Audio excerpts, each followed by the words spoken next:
Friends, সবাইকে good evening. তো কালকে বিকেলবেলায় আমরা চলে গেছিলাম কসবার আনন্দপুর রথ উৎসব মেলাতে।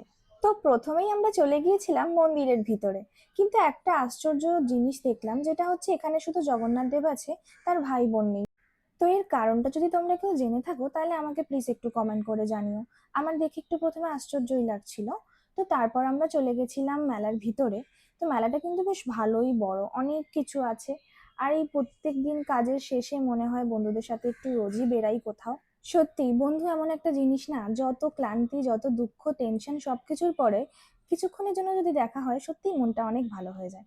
তো তারপর আমাদের তো খাওয়া দাওয়া শুরু হয়ে গেছে, দেখলে তোমরা, ক্রম দিয়ে শুরু হলো। তারপর চলে এসছে ফিশ ফ্রাই। ফিশ ফ্রাইটা খেতে কিন্তু যথেষ্ট ভালো ছিল, মানে অন্যান্য মেলার থেকে।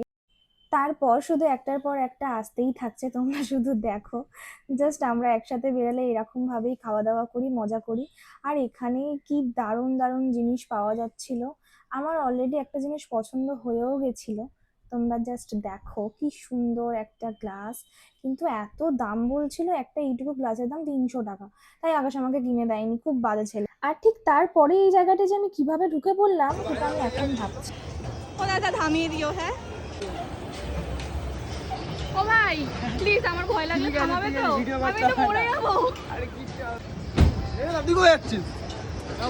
আমার মৃত্যুর জন্য এই ছেলেটা দায়ী হবে যদি আমার কিছু হয়।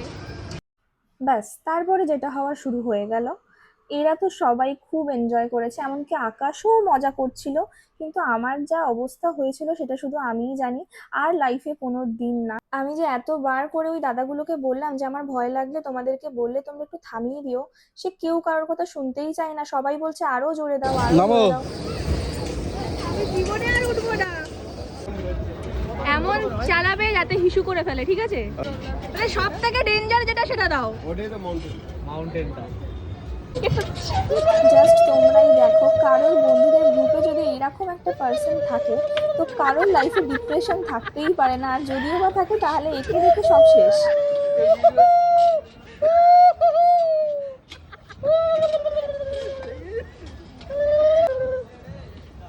দুনিয়াটা উল্টে গেছে আমার। দাদা পড়ে যাও, পড়ে যাও, পড়ে যাবো, না পড়বো না, কিচ্ছু হবে না। কি গো, এক্সপিরিয়েন্স? বাচ্চাদের এসব।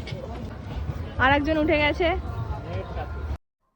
কিন্তু আমরা এটা যতটা ভয় পাবো ভাবছিলাম, এরকম ভয়ের কিছুই না, একদমই নর্মাল। 24 তারিখ, দুদিন পর ঘুগনি শেষ হয়ে গেছে। হ্যাঁ, অফিস থেকে আমি আর কিছু খাওয়া বাকি আছে আমাদের। আপাতত পাপড় খাবো, তারপর ফুচকা খাবো, আইসক্রিম খাবো, বাড়ি যাবো। পকেট খালি করে দিয়েছে? পকেট খালি না, না, আমি টাকা দিয়েছি আমার। ও লজ্জা, অপমান। রাখায় তাই বললো। এটাই বাকি ছিল, লাস্ট। কত হলো? ঘোরা শেষ, প্রচুর কিছু খেয়ে নিয়েছি, লাস্ট আইসক্রিম।